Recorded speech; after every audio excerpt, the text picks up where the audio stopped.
teach religious studies and philosophy at Utah Valley University, and have the privilege and honor of helping Deidre and others with this conference. So I want to thank her, and I think we all should collectively thank her for all the work she's put into this event.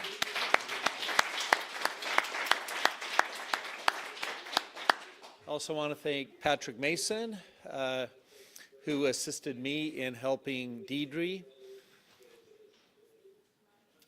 Is that my delay audio?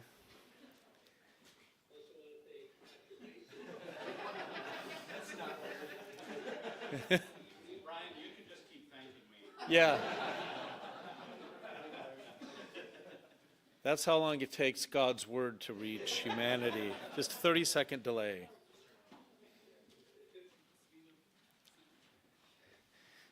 So the way this will run today, because Jim is presenting virtually, I'm going to introduce all the speakers sequentially, and then we'll have a collective Q&A after Matt and Richard have spoken. But it's my pleasure to introduce Jim McLachlan. I almost said Faulkner, which would be a mistake for both, I believe. James McLachlan, who is an emeritus professor of philosophy at Western Carolina University. He is the founding co-chair of the Mormon Studies Group at the American Academy of Religion and is the past president of the Society for Mormon Philosophy and Theology, a dear friend of mine and someone who I've enjoyed collaborating with over the years. The title of Jim's remarks are Any Personal God is Finite, Personal Idealism from Schelling to William Chamberlin, and Sterling McMurrin. So please join me in virtually welcoming James McLachlan.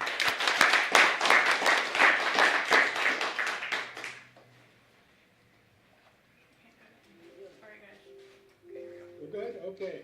Well, sorry I can't be there. I had to have a tooth pulled, and it was too close to the time of the meeting. I'm coming to you from a bathroom in the second circle of hell. Actually, it's Great Wolf Lodge in Charlotte, North Carolina, where my granddaughter's having her birthday party. So I'm head out here. So we're going to talk about personal ideas, but this is because William Chamberlin, the first Mormon to actually study formally philosophy, was an idealist.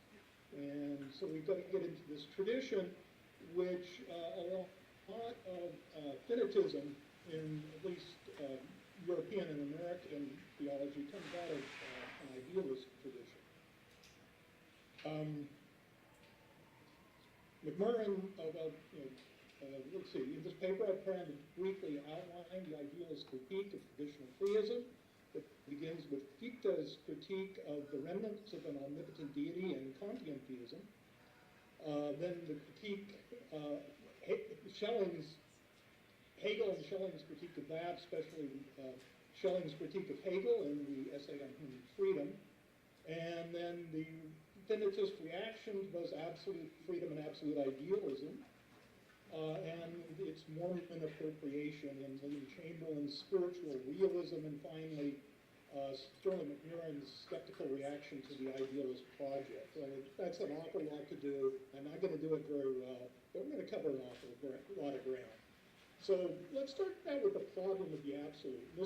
You can think about this in terms of absolute pantheism or absolute theism. Traditional theism is that God is somehow both personal and absolute. We're going to challenge that idea. And God is beyond space and time. The world is contingent, absolutely necessary on God, who absolutely reliant on God, who has created it ex nihilo. Pantheism, we get something similar. Matter of fact, the famous philosopher Charles Hartshorne said it was a distinction without a difference. We have the absolute beyond space and time. The world is simply an appearance. Well, let's start with Kant. One of the interesting arguments in Immanuel Kant's Critique of Pure Reason, that you can read right here, is that notions of an omnipotent God, the kind we get from the arguments for the existence of God from traditional metaphysics, is it ends up being anthropomorphic. Now, this is an idea that's going to play throughout the 19th century, but it also turns up much later in the philosophy of the existentialist Jean-Paul Sartre, that God is a kind of projection of human desire. So let me read this quote from Kant. The reality of a principle of purposive unity is not only presupposed, but hypostasized, and since the concept of supreme intelligence is in itself completely beyond our powers of comprehension, we proceed to determine it in an anthropomorphic manner, and so impose ends upon nature forcibly and dictatorially, instead of pursuing a more reasonable course of searching for them by the path of physical investigation. There's some Kant's lilting prose for you. The basic idea here is that God is a projection, in some ways, of our desire to control. Okay, like I say, this will later play out in Jean-Paul Sartre's Being and Nothingness, in his notion that human beings desire to be God. Okay, now, saying it's not that Kant isn't a theist. He tried to avoid the problem that he states here by refuting the metaphysical proofs of the existence of God by bringing God back through the moral postulates, the notion of the highest good. Okay, if you have read your Kant, we go back to nobody's face, you know that Kant has this notion of the highest good, of the supreme good, which is to obey the moral law. We should always treat humanity, whether in ourselves as another, as an end, and never only as a means, right? So, think about that. You're not supposed to be concerned about whether you're going to be rewarded for this or not. So Kant goes beyond the idea of the supreme good to what he calls the highest good. If we think of the universe, and he does this both in the Critique of Practical Reason and again in the Critique of Judgment, where he's talking about aesthetics. So think about the way the universe should work. Those who are good should be rewarded. So he brings God back in through the back door as a postulate of moral reason. God's going to guarantee that the good folks are rewarded and the bad folk are not. Fichte, okay, we're going to look at the post-Kantians, Fichte, Schelling, and Hegel. Fichte was very critical of this. He liked Kantian practical reason. He thought that through practical reason we could get, through moral reason we could approach God, and this is the beginning of the Idealist project. But if you have an absolutist notion of God, that God cannot be personal. And this is why Fichte is often accused of being a pantheist. Everything's God, because everything's one. In order to have morality, we have to have an I and an nada. Okay? The self and the other. And so he writes all of this stuff in the Wissenschaftslehre, the science of knowledge, which nobody understood because Fichte was really hard to read. And so he wrote two shorter works, The Vocation of Man and The Vocation of the Scholar, where he talked about our infinite task, like eternal progression almost, was going to be to try and become moral, to try and remake the world into a kingdom of ends, where all humanity treated each other as ends and never only as means to ends. But so a personal God for Fichte would have to be finite. And this is where, but he never talks about this personal God, and this is where he gets accused of being a pantheist, of being an atheist. And he keeps trying over and over and over again to assure people that he isn't.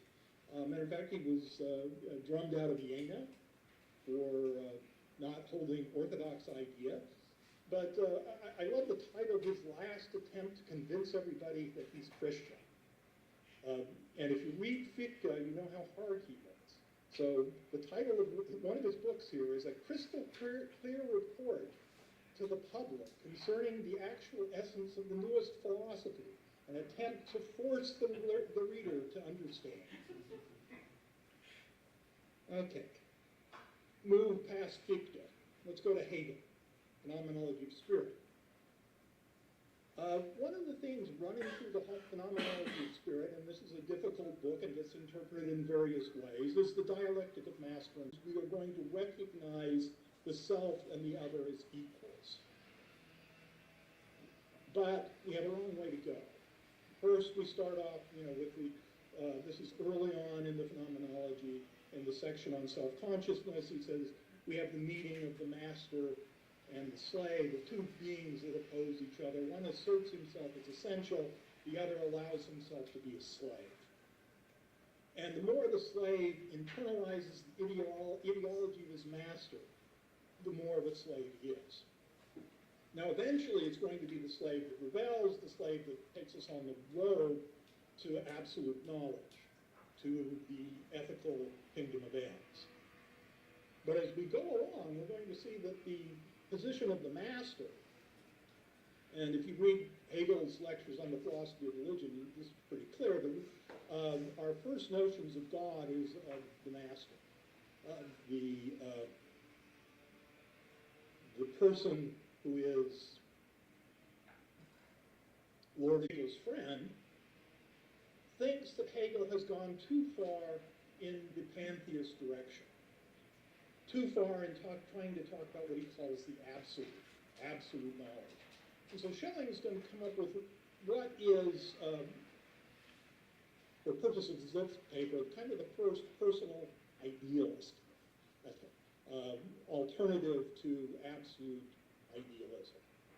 And he does this in a book called The Essence of Human Freedom. Now, this is a response to Hegel, because as a young man, Schelling had been a kind of pantheist. He'd written a book called The System of Transcendental Idealism, The Ego and the I, and he'd come out more or less a pantheist. And if you've read your Hegel's phenomenon, if everything is God, nothing is God, more or less, their philosophies is the night in which all cows are black. So Schelling, 3 years after Hegel writes his response in this book of Human Freedom. It's the last thing he's going to publish in his lifetime, even though he lives for some 40 more years. He said, at one point he says, God can only reveal himself to himself in what is like him, in three beings acting on their own, for whose being there is no ground other than God, but who are as God is. He speaks and they are there. Okay, that last line is really important. It sounds like, the creation of the world in Genesis, but it's also a particular interpretation of it. He is saying, to speak, you have to speak to another. To know yourself, you have to know yourself in the mirror of another person. This shows up in Hegel's Master and Slave as well. So what he does, he makes the distinction between the absolute, all of reality, which he looks at as creative freedom. He borrows a term from the German mystic Jakob Böhme called the Unwelt, the groundless. And there's this kind of pure creativity, but it's impersonal. But then we move from there, in the creation of God and the others, us, God becomes God through us, in a sense. We're mutually interdependent. And says that God always has to be finite. He's taking this from Fichte. Any personal God presupposes another, so any personal God must be finite. For example, in here he talks about this absolute freedom and creativity, which is not embodied, only becomes embodied in beings as they emerge. He says this is the incomprehensible,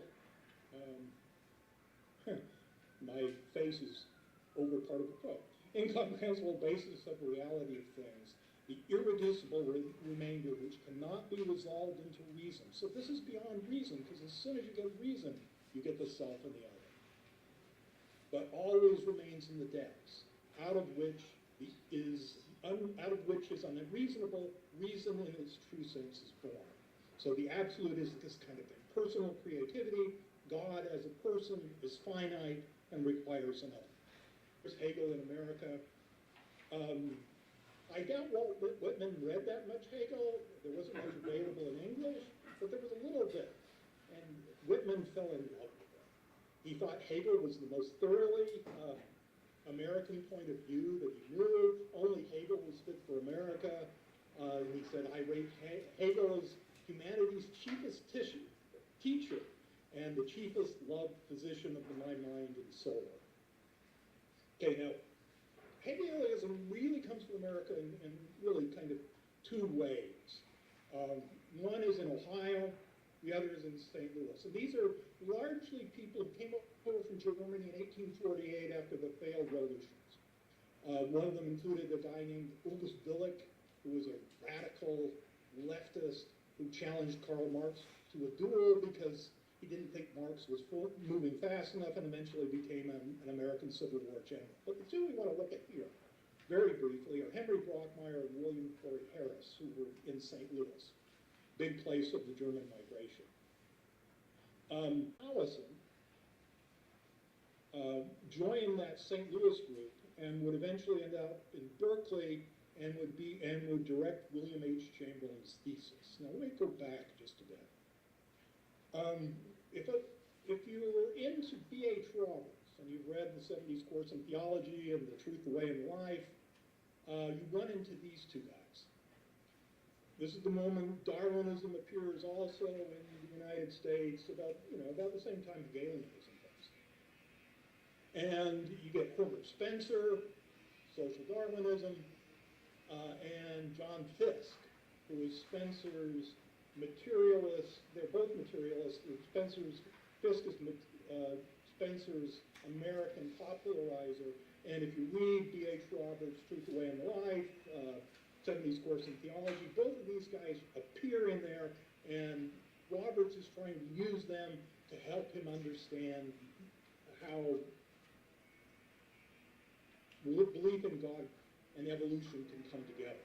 It's also important to Chamberlain, this guy James Ward, who wrote this book, Naturalism and Agnosticism, gave it as the Gifford Lectures at the University of Edinburgh, and then gave actually a second set of Gifford lectures called The Realm of Ends. He taught at Cambridge.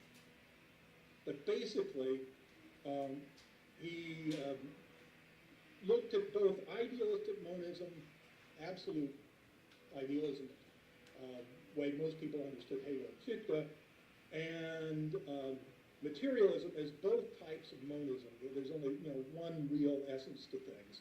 And he also used this as a critique of traditional theism, that materialism can explain the movement from matter to life, but also a monism can explain contingency, or the appearance of everything that is, that lives, grows, and dies. So what he starts to think is that reality is the interaction of a group of monads or persons, okay, including God. This is going to show up in the thought as well of George Holmes Howison. Now, these two guys, Howison and Royce, were rivals. They both wanted to get a job at Harvard. Royce got it. They both both were idealists. Howison went out to Berkeley, and remember, he'd been in St. Louis and been a Hegelian, and for a long time he believed that Hegel was a kind of personalist. In 1892, wrote this letter talking about what Hegel called the concrete universal, and he thought that was a person. By 1895, he changed his mind, and he wrote to his friend William Corey Harris that he preferred Bronson Alcott, because Bronson Alcott had an idea of eternal persons. Now, this is significant because all of these guys thought Bronson Alcott was an idiot. Take Alcott's idea of an eternal society of persons philosophically respectable. He looks at Josiah Royce and he says the same thing. He saw Royce as a hopeless pantheist, in the worst sense that Hegel could have accused being a pantheist. So we have a tension here, and you saw that in Schelling already. We have two absolutes. We have the person, who's finite, but we also have this idea of creative freedom, creativity, whatever you want to call it, that is an absolute, that is in all things.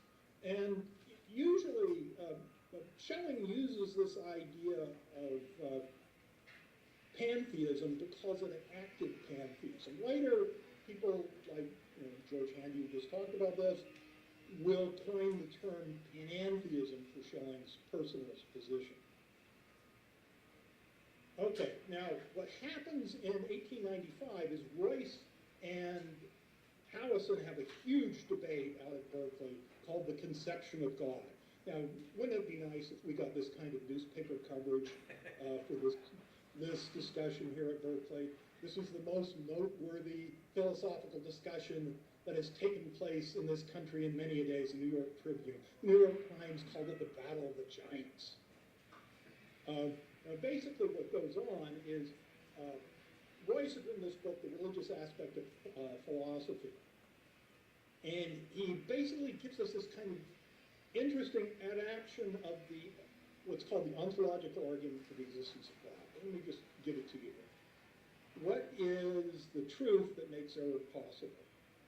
And what is the nature of reality which this truth implies? Either there can be no error, or as Royce thought, there has to be an infinite unity of consciousness, of conscious thought, to whom is present all possible truth. So that has to be God.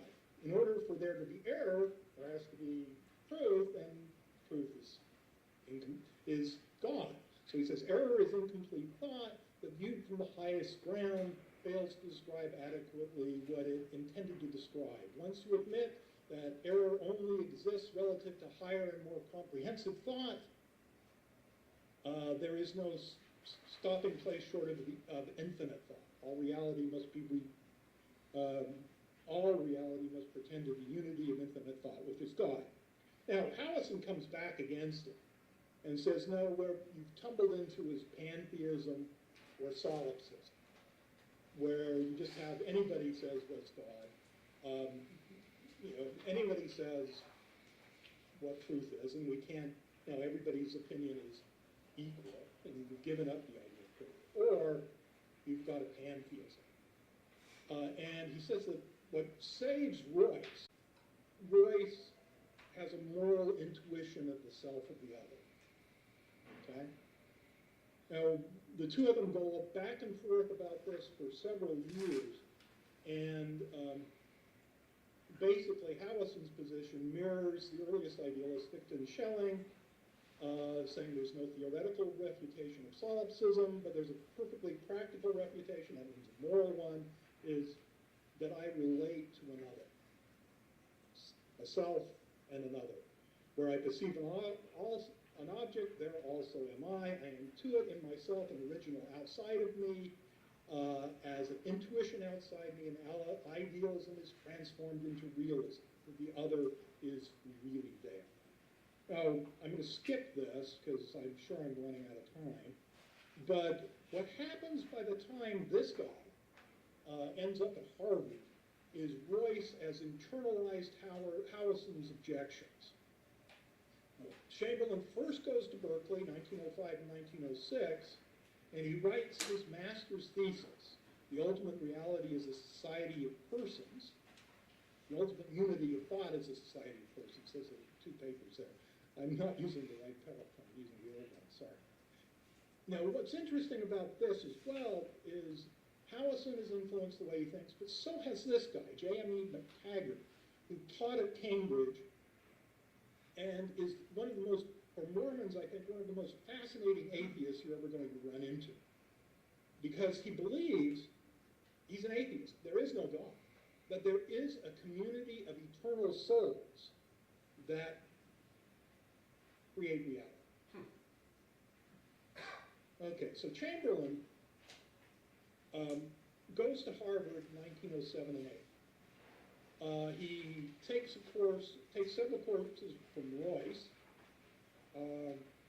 He adopts a version of Royce's original argument in his own paper called The Conception of God, which he submits to Royce, and which he adds some Haussonian modifications.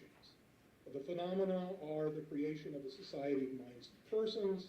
The categories in cause and effect don't really apply to persons because they are free. Mutual recognition is necessary to both the continuity of the world and the growth of each person, and the ultimate goal, like it was in Fichte's Vocation of Man, is the kingdom of ends. Now, you can go find this paper in the Church History Museum, Church History building, okay, library, that's the word I'm looking for. And Royce was impressed by this pluralism. He called it clearly and beautifully stated as a doctrine, but down underneath he says the argument needs more. Now, we mentioned this guy, and then I'll conclude saying something about our friend Sterling McMurrin. Sterling McMurrin did his bachelor's, master's degree at the University of Utah, and then went down to the University of Southern California, where he studied with this guy, Ralph Tyler Llewellyn, who was one of the, at the time, leading lights of the personalist tradition. Borden Parker Bound and Edgar Sheffield Brightman at Boston University. Brightman taught Martin Luther King. Llewellyn went down there and taught Sterling McMurrin. And he founded a journal down there called The Personalist. Now, notice this thing about how Llewellyn says, in my youth I was tarred with the Hegelian stick, and I've spent my lifetime trying to get it out. This is what McMurrin will always point out about the personal idealist that he was taught by. Now, he's not going to be one himself. He's going to be more of a materialist. But he sees its influence in philosophy of religion in the United States. In Religion, Reason, and Truth, he talks about how this is certainly not any kind of orthodox theology. And in Theological Foundations, he recommends it as a possibility for Mormons. He mentions both Allison and Brightman and Chamberlin. In Religion, Reason, and Truth, he talks extensively about Royce, Llewellyn, Brightman, and those people. But there is this constant struggle in the idealist tradition between finitism and absolutism. Now, years and years ago, 40 years ago, I was on a panel with Sterling where we were talking about theological foundations of the Mormon religion. This was at Sunstone, and we got into it about this, because I think the personalists can pull it off. He didn't. So, with all of that, thank you for listening to me.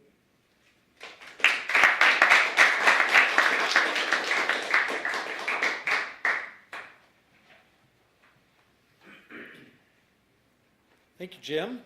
Now I'm going to introduce another James.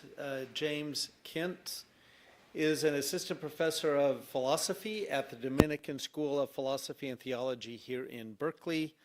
His research interests focus primarily on issues of metaphysics, philosophy of mind, and medieval philosophy.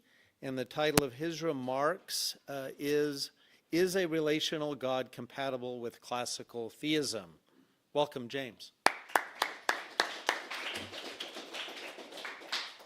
It's my understanding there's just the HDMI connection. Is that right? Yeah. Do you want to use HDMI on yours, or do you? So mine only has USB-C. I also brought a backup paper. I could just read from the paper. I have an adapter. Okay. Yeah, I've got an adapter too.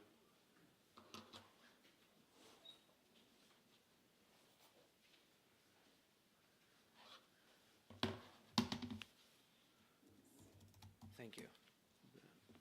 Yeah, that should do it. Fingers crossed. Yeah.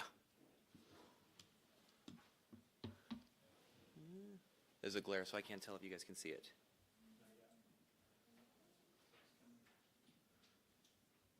There we go. Cool. All right.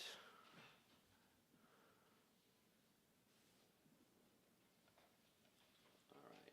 Good. So the question in the is the title of the paper. My answer to this is yes. That's you can all leave now. That's the whole thing. I am myself a classical theist. And so in a sense, I'm a bit of a fish out of water here, you might say, or at least I hope that's the right metaphor and it's not Daniel in the lion's den or something more like that. But this paper is primarily aimed at other classical theists. At least my original target audience was classical theists, because I think in many respects I share some of the criticisms from those outside of the classical theistic tradition concerning God being relational. And so the purpose of the paper is to show primarily classical theists that classical theism can accommodate a relational God. At least there's a way to do it. And my hope, at least in part today, is to get some feedback from all of you for ways that I can develop this paper in response to or maybe in conjunction with others outside of the classical theistic tradition. So I think there's at least some compatibility here. All right. One of the central tenets of classical theism is that God is pure activity. And the roots of this doctrine can be traced back at least to Aristotle, and in fact is so commonplace as to be virtually uncontested by classical theists. Yet it carries important implications for at least a Christian version of classical theism that are troubling. For example, the notion that God is pure act is often taken to imply that God is not just a being, but is being itself. As Eleanor Stump has noted, though, being itself cannot enter into loving relationships with persons, which is a belief that is central to at least the Christian faith, as well as to other monotheistic traditions. Similarly, it implies that God is both immutable and impassive. For to undergo any sort of change in response to people or events in the world, in other words, to be receptive in some way towards creatures, is antithetical to the concept of pure activity. This is no less troubling, for mutability and passivity seem to be essential features of personal relationship, and as noted, Christians of many stripes are committed to the view that God enters into personal relationship with at least some of his creatures. So should Christians give up classical theism? In my view, Eleanor Stump has successfully shown how classical theists can view God as both being itself and as a personal being. Nevertheless, the second challenge remains unanswered, so I wish to address how a classical theist might affirm receptivity in God. After calling attention to the intrinsically reciprocal nature of interpersonal relationships, most notably the second-person relation, I argue that to be in this relationship requires persons to be simultaneously active and receptive, and this holds for divine as well as for human persons. It thus follows that there is receptivity in God. Yet I also argue that this does not force us to reject classical theism, but is in fact a natural corollary of it on a Thomistic framework. As we will see, on the non-Aristotelian metaphysics of Aquinas, God's pure activity is also a pure receptivity, and thus in my view the Thomistic system presents a much richer and more defensible version of classical theism. Another way to maybe think about this project is that many that reject classical theism do so because it can't accommodate a relational God. And so this is essentially saying that that particular objection is not going to necessarily be a problem for classical theists. All right, there are numerous classical theists who defend the idea that God is pure activity. In fact, it's challenging, to say the least, to find any that don't affirm this sort of doctrine. And this notion of pure activity implies that God is immutable and impassive. In the interest of time, though, I'm going to call attention to only two notable examples, Reginald Garrigou-Lagrange and Stephen Long. According to Garrigou-Lagrange, and I have the quotation here on the slide, God is either determining or determined. The knowledge of God is the cause of our free determinations, or else is caused by them. The knowledge of God either measures things or is measured by them. Only anthropomorphism can admit the second term of the dilemma, and therefore, from sheer necessity, we must keep to the first. For Garrigou-Lagrange, God cannot be determined by creatures, and thus he determines creatures. Now, there are, of course, important implications of this view for human free will, but for our purposes, we can see that such a view would also force us to insist that God is neither mutable nor passive, for anything that God comes to learn about human action is a direct result of God's own causal action. Anything else would require God to be receptive toward creatures, which is antithetical to the theology that Garrigou-Lagrange adopts. In a similar vein, Stephen Long has insisted that there is no real relation between God and creatures, a doctrine that he picks up from the tradition of figures such as Garrigou-Lagrange. Criticizing what he calls communio-Thomism, which he suggests gives ontological priority to relations over being, Long argues that being enjoys an ontological priority with respect to the relation of createdness, or participation, because these relations ensue upon and are by nature consequent upon being. Non-existent beings do not have real relations. Long's point is Aristotelian in nature.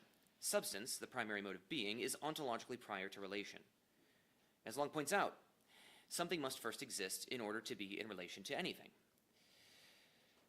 Yet in addition to the Aristotelian origins of this claim, he also arrives at this position as a result of his insistence that God has no real relation to creatures. And for those of you unfamiliar with this idea, the idea of a real relation of God to creatures entails that we are dependent on God, but God is in no way dependent on us. And presumably, at least according to the tradition that Long adheres to, there would be some dependence of God on us if God were able to enter into relation with us. So, and here's the second quotation on the slide.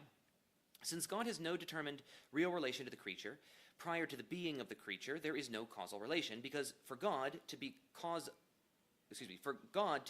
of the creature does not even attain the status of an accident in God. Whatever is predicated of God is predicated as identical with with the simple divine substance. But the divine perfection infinitely transcends any created perfection. For the same reason, the analogy of being is not the analogy of causal participation, because prior to the existence of the creature, it has no causally participatory relation to God. Its being is ontologically, although not temporally, prior to this relation. Creatures stand in a dependence relation to God for both our being and our actions, but, at least for someone like Long, God stands in no such relation to us. As a result, nothing we can do could impact God. In other words, there is no receptivity in God toward creatures. Another notable example of this line of thought is Brian Davies, but I'm going to move on in the interest of time. Now, while this is Long's claim, that's not supposed to be there. Oops. Sorry, I'm having technical difficulties. Why is this happening? Do you guys, yes, good, okay. Yet I would suggest that while such a view may be commonplace among classical theists, we have reason to reject it, even if we take seriously the idea, especially if we take seriously the idea that God is a person.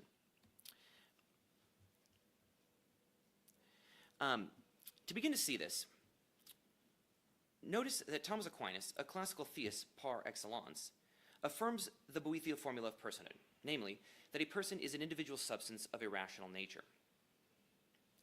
It is worth noting at the outset that there is a sense in which relationality is baked into this Boethian formula.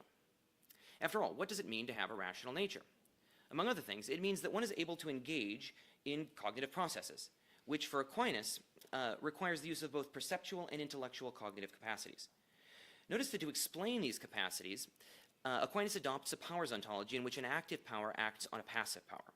For example, the active power of the tree acts on the passive power in my eye, with the perceptual activity of vision resulting from this causal interchange. Likewise, the active power of the agent intellect acts on the passive power in the phantasm to make the quiddity of an object intelligible, and the resulting intelligible species is then received by the passive power of the potential intellect. It is important to remember that the active power does not first act and then the passive power is acted upon, but rather active and passive powers are always co-actualized. Indeed, there is an interdependence of the active and the passive in any causal activity, with each teleologically aimed at and only co-actualized with their partner powers. Insofar as rationality is achieved through the co-actualization of such powers, and insofar as rationality is vital to the Boethian account of personhood, anything that counts as a person must be at least potentially in relation with cognizable being, for such powers are only co-actualized when they stand in the right relation to each other. Yet we can say more than this on the Thomistic framework, because Aquinas thinks that, as he puts it, person signifies that which is most perfect in all of nature, and because every perfection must exist in God, it follows that personhood must be applied to God, albeit, as he says, in a more excellent way. And when discussing divine personhood, Aquinas further emphasizes relationality when he insists that person, as it applies to God, signifies a relation. In fact, he explicitly says that person just means relation in God's case. Of course, one might suggest that the divine persons are necessarily relational, but this does not hold for human persons. This is a typical move made by my Thomistic interlocutor.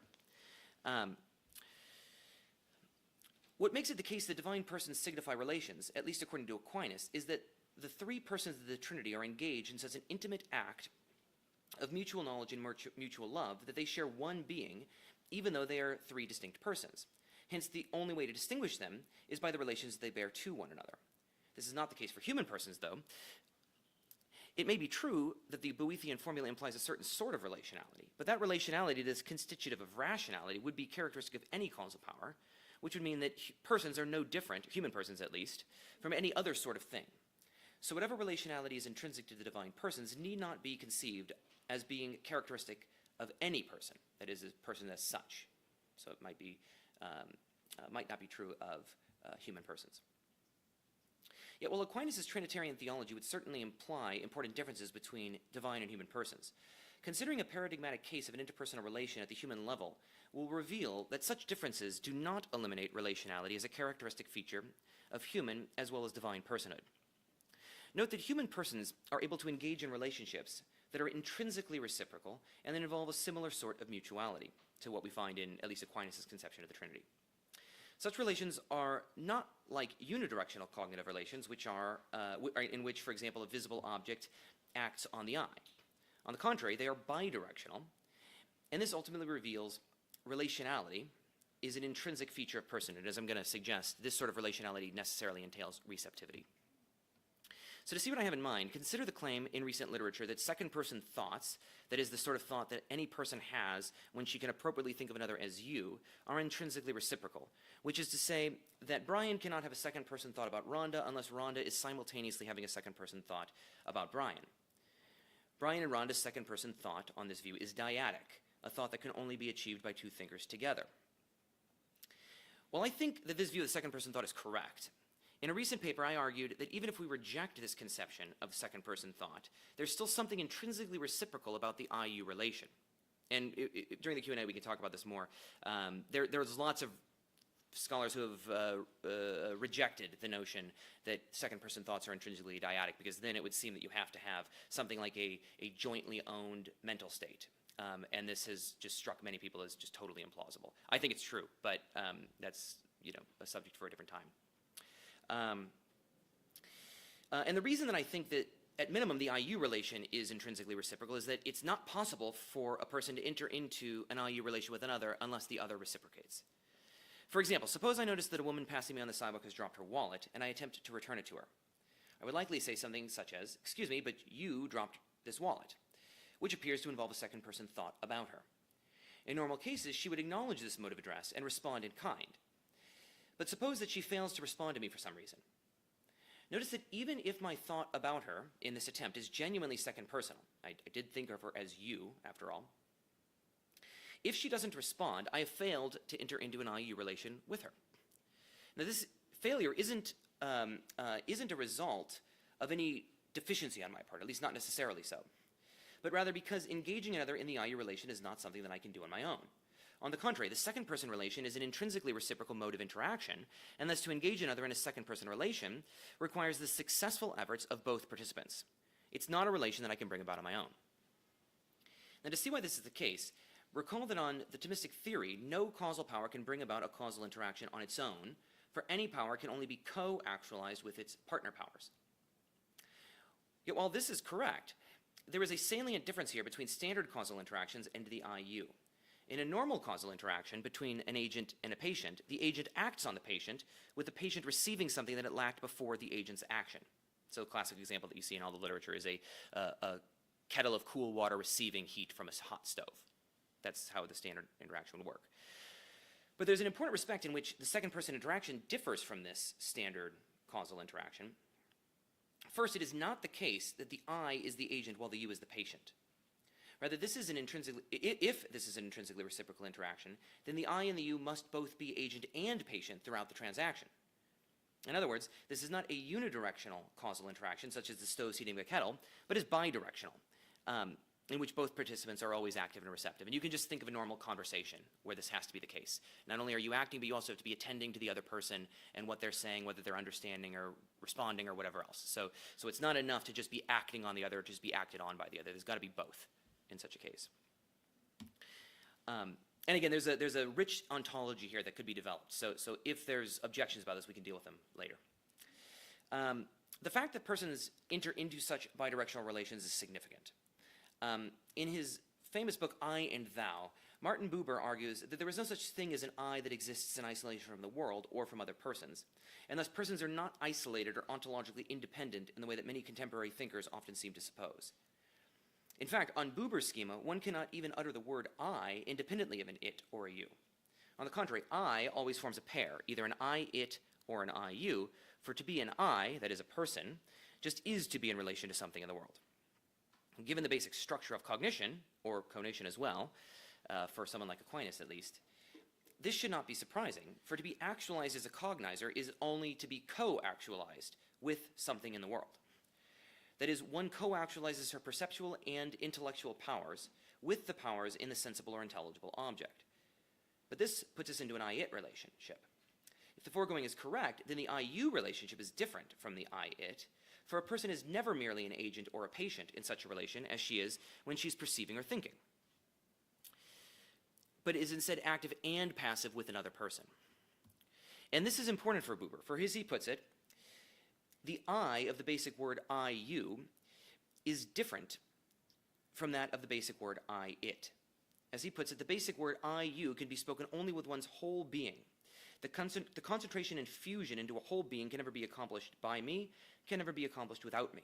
I require a you to become, becoming I say you. And he also says, man becomes an I through a you. In passages such as these, Buber not only suggests that an I always exists in relation to something or someone else, but that a person is not fully realized, or if we continue to use the Thomistic language, co-actualized, what it is to be a person until she engages another in an I-you relation.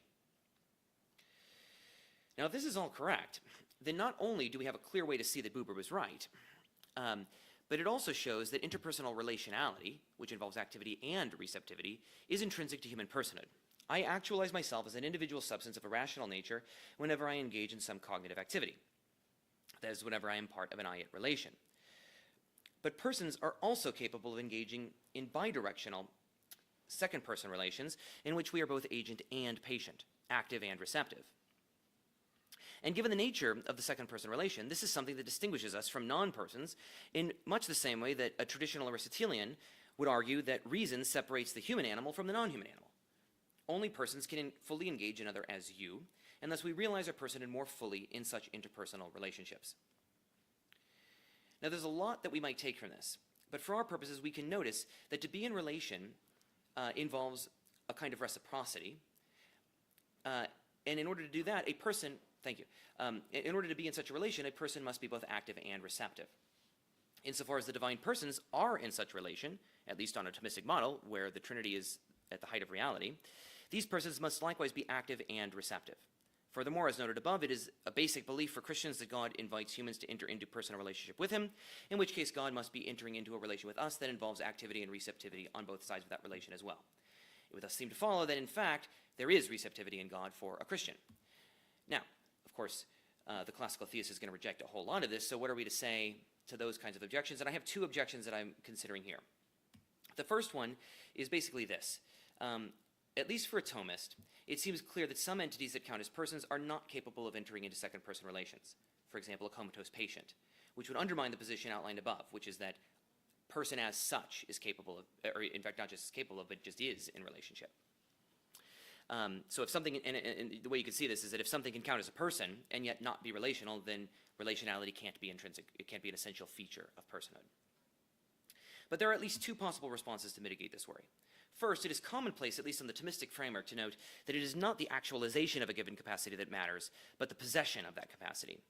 And if what might be called second personal capacities are intrinsic to persons, then the comatose patient still possesses these capacities even if they remain in an unactualized state.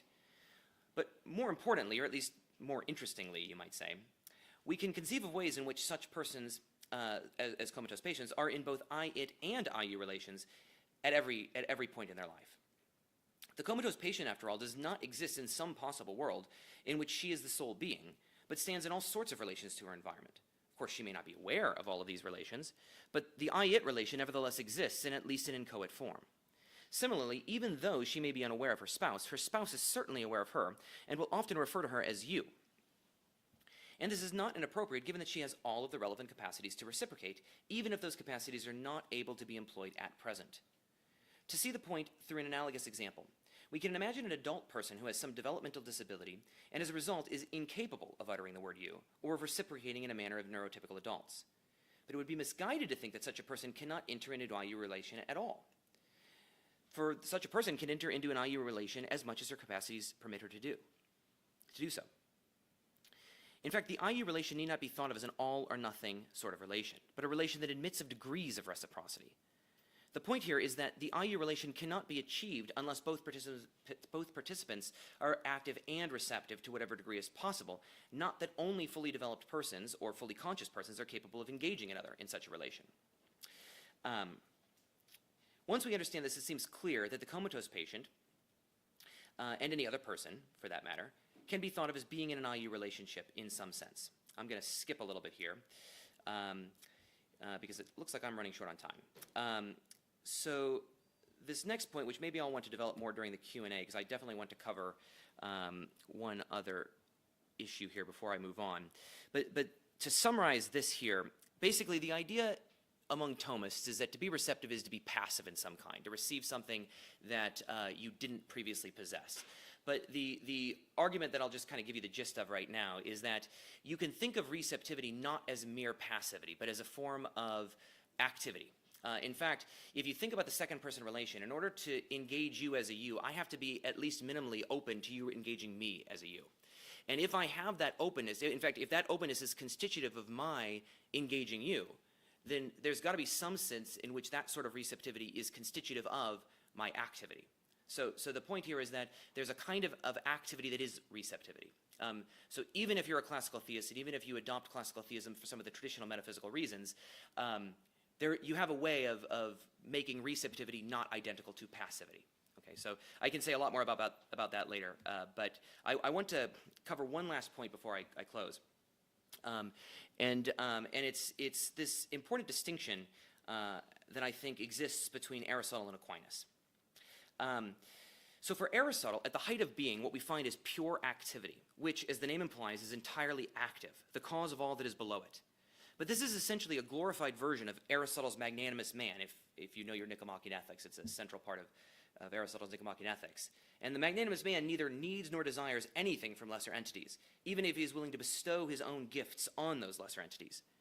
But notice that we get a very different picture in Aquinas, who suggests that at the core of reality is not merely pure act, but three persons engaged in an eternal act of mutual knowledge and mutual love. This is decidedly different from the theory of being that we derive from Aristotle, and thus it should not surprise us that even though Aquinas appropriates Aristotle's pure act language, he understands this concept in a new way. To put this differently, the God of Aquinas is a God who reveals himself to be personal and loving, a God who enters into second-person relations with creatures, and thus his notion of activity naturally includes receptivity. This is the last thing I'll say. To borrow an analogy from Eleanor Stump, we might say that Aquinas has not, in fact, adopted the classical metaphysics of Aristotle, as is often supposed, but is developing something novel. He's recognizing a different sort of reality from the one that Aristotle sought to explain, one in which everything was either active or passive in a manner analogous to the paradigm shift. I skipped a line. He's recognizing a different sort of reality from the one that Aristotle sought to explain in a manner analogous to the paradigm shift in 20th century physics. Scientists began to notice that certain subatomic particles behaved in odd ways. Sometimes they behaved like particles, sometimes they behaved like waves, and the models available through classical physics could not account for this. As a result, a new sort of physics, quantum physics, was developed to explain reality as it was now observed. In the same way, because Aquinas rooted his metaphysics both on divine revelation and on his philosophical insights that recognized persons as the highest level of reality, the classical metaphysics of Aristotle could no longer be exclusively used to make sense of the reality that Aquinas observed. So he developed a quantum metaphysics that sought to explain features of reality, namely persons, that are active and receptive. And I would suggest that classical theists ought to abandon the classical metaphysics of Aristotle in favor of the quantum metaphysics of Aquinas, and the notable feature of this quantum metaphysics is essentially that we can think of receptivity as a mode of activity, in the same way that something can be both a particle and a wave, something can be active and receptive simultaneously. To continue to utilize the classical metaphysics in the tradition of Aristotle to explain the God of Christianity is analogous to an attempt to explain quantum phenomena using the tools of classical physics.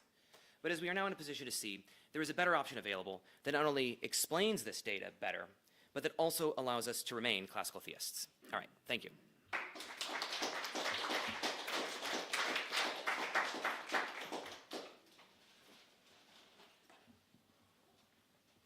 Thank you. Thanks a lot. I think that's gonna, nope, there we go. Right. Thank you, James. Last up, we have Matthew Draper and Richard Draper. Matthew is a colleague of mine at Utah Valley University and a professor of psychology there. He focuses, among other things, on the intersections of spirituality and mental health. Richard Draper is an emeritus professor of ancient scripture at Brigham Young University, where he served as the associate dean and director of the Religious Studies Center. His work is known to many of us. His academic specialties include apocalyptic and prophetic literature and the teachings of primitive Christianity. So please join me in welcoming the Draper duo.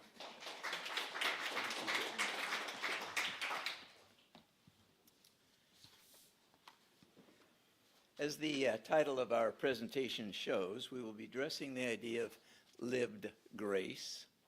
I will define the terms, and then Matthew will present an aspect of its application in a world of suffering. To understand the term, we turn to the early Judeo-Christian era and the biblical world in which it functioned. In Greco-Roman society, grace played an important role. In its subjective sense, it nuanced an elegant, favorable, or beautiful appearance, anything that brought delight to a person, such as a work of art, a scenic view, or a well-written piece of prose or poetry. It also denoted the delight or pleasure that one person took to another. In its objective sense, it referred to a gift given by one to another as an expression of favor. There were, however, certain caveats at play. First, the favor was sustained only so long as the giver desired. Thus, it could be withdrawn unilaterally at any time. Second, though the giver gave grace as a blessing, there was an understood obligatory facet. The receiver was expected to return the favor toward the giver. In this way, society established a binding patron-client relationship between people. Through the influence of Paul and others, for Christians, the word took on a deeply significant theological distinction. They tied it to God's favor and to the salvation process and used its implementation to explain how the gospel worked. Indeed, it showed how salvation was possible. As such, it undergirded the new covenant Christ established. It identified the active power within the gospel and characterized the beautiful message of salvation. It also warned Christians not to spurn God's grace, for it could be removed with spiritually detrimental consequences. Paul did not reject the core nuance of grace as a gift, gesture, or benefit that the receiver neither merited nor earned. Therefore, since God calls a person to grace, that is, God gives him or her, gives it to him or her, the individual has no claim on it, and God does not give it because the person deserves it. The giving, therefore, predates the individual's goodness or righteousness and is extended to him or her even when yet a sinner. It expresses itself as power often manifest through the overcoming of sin. It is important to understand that grace was viewed as initially unilateral and independent of the receiver. In every case, God moves first. He first gives the person gracious gifts rather than the person first exercising his or her goodness, thus earning and then being rewarded by receiving blessings as that reward. However, accepting the gift obligated the person to act graciously in turn. It is this that makes it possible for an individual to respond graciously and so move from grace to grace. The Apostle understood the new covenant as having 4 aspects. Each one was based on grace. The first and foremost was God's divine loving kindness and its objective demonstration for all people, specifically in giving his Son. The second was the spiritual proof of that loving kindness through the power of justification and the bequeathing of spiritual gifts. The third was the personal possession of an enabling divine power. The final one was Christian service empowered by that grace. On the cross, grace was actualized in that the Savior gave himself as a gift that all may live and, for those who keep covenant, be exalted. According to Paul, each person must not fight against grace that God extends to him or her. All must choose to be changed. For that reason, each person plays a central and critical role in her or his salvation by accepting the extended grace and its obligations with all the solemnity and seriousness they deserve. The author of Hebrews follows the apostle, desiring that his audience reap the full benefit of grace that can flow from covenant keeping. The author shows how God operates on the saints to do his will within the context of their moral agency. He, the author of Hebrews says, equips them to do as they desire when that desire is in line with what the Father views as best. By empowering these souls to do what they want, but neither overwhelming nor overriding their desires, God both protects agency and works within its bounds to bring about his will. In the context of the epistles, grace always plays out within a covenantal arena, with its object being reconciliation, justification, sanctification, and ultimately exaltation. But does it work, or how does it work? Can it work in a non-covenantal situation, and if so, how? According to Doctrine and Covenants, section 93, the embodied Christ, though filled with the Spirit of truth as he came to dwell among humankind, received not the fullness at first, but received grace for grace. Indeed, he received not the fullness at first, but continued from grace to grace until he received the fullness, wherein he received all power both in heaven and on earth, and the glory of the Father was with him, for he dwelt in him. The scripture notes that Jesus gave this insight so that people may understand and know how to worship and know what they worship, that they may come unto the Father in Christ's name and in due time receive of his fullness. It then explains what worship consists in doing, that is, of doing what Jesus did, namely from going from grace to grace, with the result of moving from one level of grace to a higher level. But how does an individual extend grace? One way to find out is to explore what the Savior did as he ministered to others. As we look at his teachings, they largely function on reconciliation, justification, sanctification, and exaltation.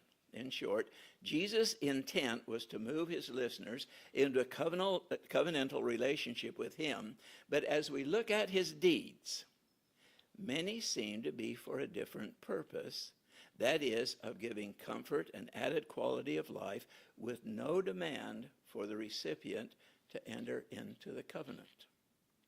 We see this right from the beginning of his ministry, when he turned water into wine, so that in another instance he healed 10 lepers, one of whom was a Samaritan and outside the Mosaic law. Even so, all he required of them was that they follow the constraints of the Mosaic law. 2 other deeds in this respect are of note. The first was the healing of the daughter of a Syrophoenician woman, a Gentile through and through. And the second was the healing of the servant of a centurion, not only a Gentile, but a Roman as well. Of each of these, Jesus praises their faith, but does not demand discipleship. From these events, we gather that grace exhibits itself in at least 2 ways. One is to bring people into reconciliation, justification, sanctification, and exaltation.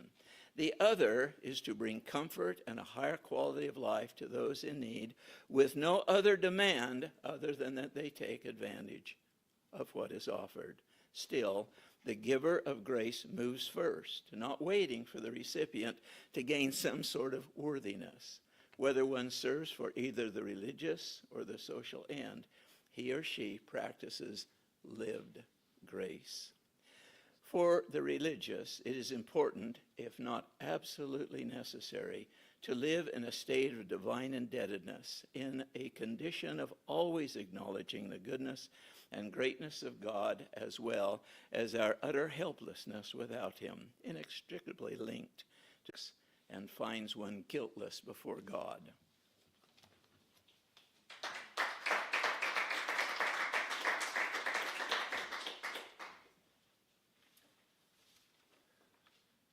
And so now part 2.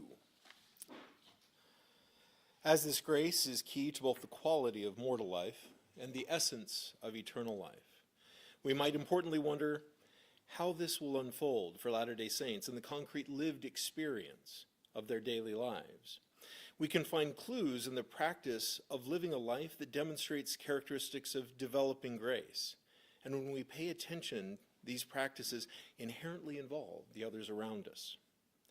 Although this may sound cliche, loving is the key concept, doctrine, and practice of those attempting to live a life like God's, one full of loving kindness towards others, both covenantal as well as prosaic.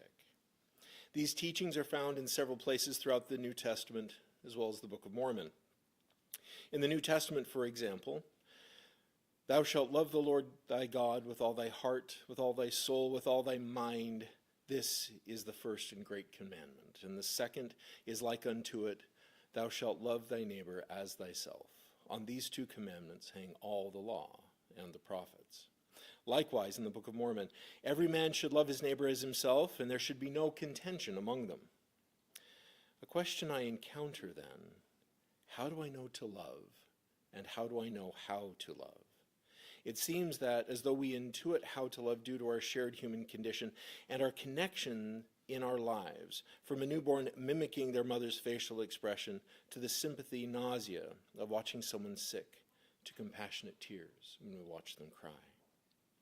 Each of these phenomena indicates the shared condition of embodiment, or the ways in which our bodies are intracorporeal.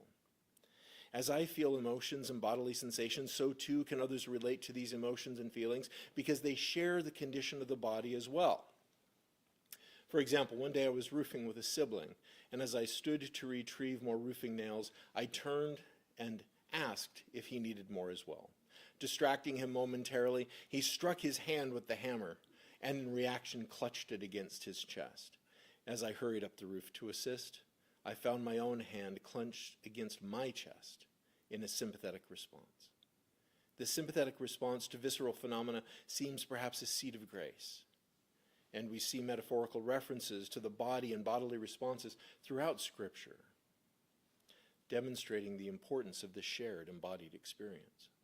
For example, when speaking of grief, humility, love, in Psalms 34 we read, "The Lord is close to the brokenhearted and saves those crushed in spirit." Speaking of grief, perhaps it was Jeremiah who speaks deeply of his stress-induced grief, nausea, sickness when witnessing the suffering of his people. Quote, "My guts are in ferment, my innards are poured out upon the ground." This from Lamentations. These intracorporeal experiences, interestingly, are not essential givens of the experiences, but rather they are tendencies rather than inevitabilities. Various prophets quote Christ in the New Testament, indicating that people can close down or even shut off this sympathetic loving kindness towards others. For example, various writers speak of the bowels as the place of felt compassion. So when someone shuts off their compassion, they are disengaging or refusing to feel it. As John writes, "But whoso hath this world's good, and seeth his brother hath need, and shutteth up his bowels of compassion from him, how dwelleth the love of God in him?" This process of refusing to feel the visceral compassion writers in Scripture refer to as a hardening of the heart. As Matthew writes, "For the hearts of the people are hardened, and their ears cannot hear. They have closed their eyes, so their eyes cannot see, and their hearts cannot understand. And they cannot turn to me and let me heal them." So, how do I know to love? And how do I know how to love? It is because we are connected in the flesh, regardless of distance, we can have a sense of love and how to act lovingly. Without the body, arguably, we would feel nothing. There would be no tears of grief, moved bowels of compassion, softened hearts of sympathy. Embodiment has since proven beyond mere scriptural metaphor to key emotional experiences like those of love and compassion. So much so, the modern psychiatrist van der Kolk documents famously that our body, the body, keeps the score. Our emotional experiences are embodied experiences, from our most basic emotions to our most complex traumas. It seems loving kindness expressed as grace is born of this intracorporeal experience of being and involves intentional activity, not just passive sympathy. We can choose to blow on the spark of our shared corporeal experience such that our bowels are moved in compassion for others, or we can harden our hearts and feel nothing for the other than callous disregard. In Latter-day Saint belief, God shares the experience of intracorporeality with his children. As Joseph Smith writes, "The Father hath a body of flesh and bones as tangible as man's." Therefore, from a Latter-day Saint perspective, God's grace is born of embodiment just as that of mortals. God's bowels are moved with compassion for his children. His heart aches for their welfare. The love he has for his children is a love his children can deeply relate to, and when his children feel this love, it is also embodied. In Romans we read, "Hope will not lead to disappointment, for we know how clearly God loves us because he has given us his Holy Spirit to fill our hearts with his love." Although God's love from this perspective shares similarities due to the intracorporeality with his children, it is simultaneously different. The difference between God's grace and man's is that God's grace is unceasing, perfect, and eternal. God does not, being God, harden his heart. Given that corporeality proves very important for Latter-day Saints, it is intimately implicated in the process of living grace. So too do Latter-day Saints tend to encounter the problem of evil in particularly embodied ways. According to McLachlan, quote, "The basic Mormon response to this question has to be along the lines that the universe is social and relational. Evil, born of chaos and egoism, will show itself to ultimately be unworkable and will eventually destroy itself. This seems to be the message of the Mormon scriptural tradition," unquote. Therefore, Mormons would logically emphasize showing grace in the body, taking care of other bodies, as chaos and egoism fail in the face of such loving kindness over time. Although an expansive summary of the problem of evil is well beyond the scope of this humble paper, we will point out that a village destroyed in an earthquake, a fire consuming a farm, a child dying of cancer are not evils but tragedies in the Mormon mind. Such tragedies are an essential part of living in a fallen world and call for a compassionate response to real bodies in real time. Evil in this tradition entails the intentional actions of malefactors who must be stopped in the flesh while the victims require care. Regardless of the origin of the suffering, whether tragedy or evil, Mormons intend to respond in the same way, namely succor and care for the bodies of the victims. For example, the LDS Church reports that they provided approximately $1 billion worth of aid in 2022 and released the following public statement, quote, When we love God with all our hearts, he turns our hearts to the well-being of others in a beautiful, virtuous cycle, end quote. Further on, later in the same announcement, quote, our world is filled with challenges of conflict, hunger, disease, disaster, poverty, pandemics, and gaps in basic human needs. Whatever may come, we have faith and confidence in the goodness of people, end quote. Likewise, the LDS Church offers a program they call Ministering, within which adult members are assigned to a certain number of families to care for. The purpose of this, according to the LDS Handbook, is to, quote, discern needs and provide Christ-like love, caring, and service, offer help and comfort in times of spiritual or temporal need. Discussing needs during ministering interviews and other times, ministering is an important way we keep the commandments to love God and to love our neighbors. The focus of these programs is on basic human needs. These needs, as listed, focus on the needs of the body. For many Christian faiths, charitable works and giving are an important part of their mission, and these charitable works take many forms, including providing for physical needs. For the Latter-day Saint, to succor the body of another while they are subject to tragedy or the victim of crime is informed by compassion, loving kindness, and a very lived grace, an embodied grace that God also feels for his children. Thank you very much.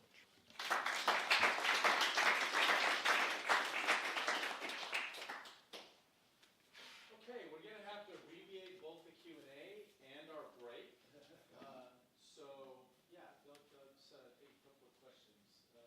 Do we have the microphone coming around?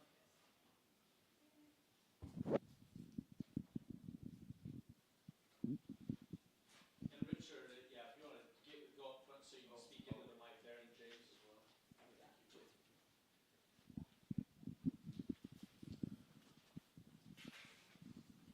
Thanks. I had a question for James.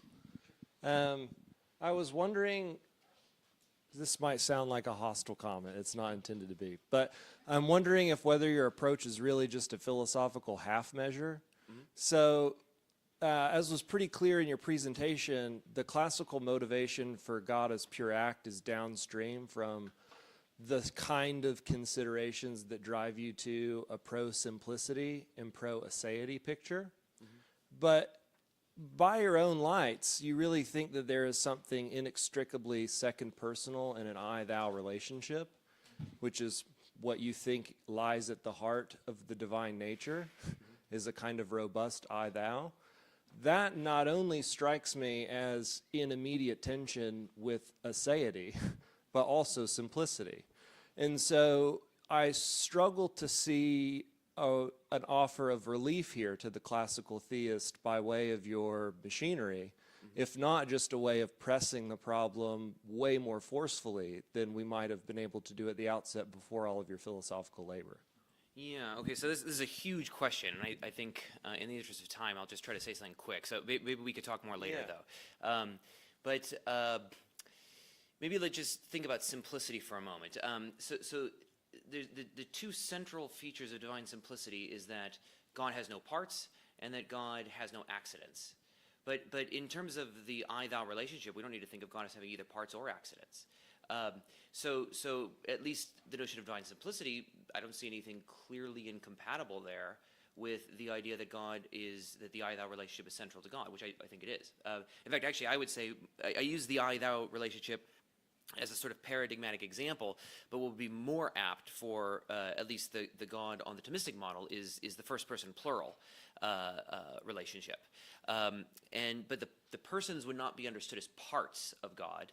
And the only way that there would be any accidents in God is if there's any sort of new relations formed.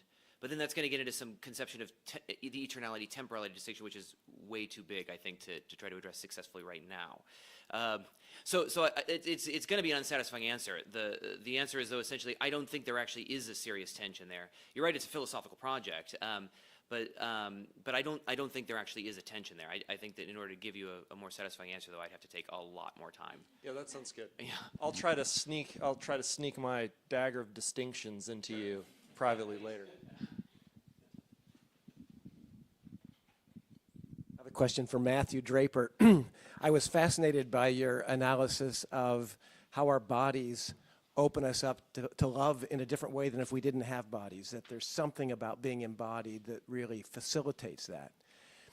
I just recently learned about the Eastern sort of view of chakras, you know, I think chakras or chakras, you know, the root chakra, the solar plexus, you know, all of that, the heart chakra, the throat chakra, you know, the third eye, all of that. How do you think about that in relation to this idea? I mean, you talked about bowels, right? You can see solar plexus. and heart. Yeah, heart. And did you think about that in relation to that Eastern philosophy? Well, I'm glad you brought that up, because one of the classes I teach is a class on the synthesis of Buddhist and Christianity psychology. And so how is it that both in the Buddhist tradition, the Hindu tradition, as well as in the Christian tradition, we experience enlightenment, we experience the divine fire, what in the Hindu tradition they call tejas. It's this feeling, like when I'm talking to Latter-day Saints and they talk about this burning of the bosom, the fire of the spirit that they feel, whether it be through their core or on their skin. One of the things that I have no idea what to do with at this point, but one of my many projects on my to-do list, is to begin to go through and talk about the experience of this divine energy throughout various cultures throughout time, that I don't think that Latter-day Saints have a monopoly on this, in which divinity is manifest in the flesh. So I think the chakras is one way to talk about it. There are interesting intersections between Buddhist phenomenology, Hindu phenomenologies and philosophies, as well as ontologies that are very embodied. And so therefore you'll see even Buddhists talking about these very Hindu notions of the chakras, etc. And then when Christians begin to get into it, it's really fun hanging out with the hippie Mormons, excuse if that sounds pejorative, because they start likening various crystals and various healing energies to various manifestations of the spirit. For me, I take delight in all of this, and I tend not to take it terribly seriously in a way where it can be offended at the same time, because what I'm interested in is the shared experience of divinity in the flesh, right? The way in which we feel the spirit, the way in which we encounter the other in these very embodied ways. That to behold another is to behold someone that is simultaneously very similar to me, as well as infinitely different all at once. And so I could wax eloquent for hours, but we're out of time. Okay, I want to do a follow-up on that same question on embodiment, because I find that fascinating. I think the LDS tradition has a strong case to make that God can empathize with humans because God has a body like humans. I'm not attracted to that position that God has a body like humans. So I was thinking as you were talking, like, how is it the case that the empathy is because God has a body like humans, or can God empathize with dogs? And I guess you'd say yes. Can God empathize perhaps. with? Perhaps. Okay, maybe not. Well, one of the things, as an enthusiastic dog owner myself, my tendency to anthropomorphize my animals. Yeah. Right. And so I notice, though, that when my dogs are limping and when they're whining and when I go to pet them and they wince and flinch away, I understand some of what that might be like for them and can respond compassionately. Okay, I guess what I'm going to say, it kind of goes back to George's paper. How far down the complexity chain do we have to go before God can't empathize anymore? Well, it's one of the things that I think that's a very interesting question. It's like the other day I was wondering about Heidegger and his application to various psychological phenomena, and a colleague asked me about the being of dolphins, and did Heidegger have anything to say to that? I don't know. But when it comes to God, we can talk about the ways in which I can empathize with somebody because we share an experience somewhat in common. And as that experience grows increasingly distant, does my empathy stretch to the breaking point where I no longer get it, so to speak? And I think that may be the case. At the same time, though, I may not get what it's like to give birth. But at the same time, though, it deeply matters to me, and I deeply care for my sweetheart while she is giving birth, right? So even though I don't even have the proper organs or plumbing for that particular experience for myself, it is still a mattering to me. So therefore, what's happening to phytoplankton in the ocean, I may not know that they are even having an experience I could relate to, but the existence of them and the way they fit in this context can deeply matter to me at the same time. And I have no idea. God very carefully doesn't speak to me in the prophetic sense. But I can wonder if maybe it matters much in the way our colleague was discussing. That even if God cannot have a loving kindness in the sense I am using it empathically and sympathetically, that there is still a mattering, like functionality of being, And one of the controversial positions that I'm assuming is that God is part of the co-being of being. So, yeah, that's a much longer discussion. Thank you. Please join me in thanking all of our guests.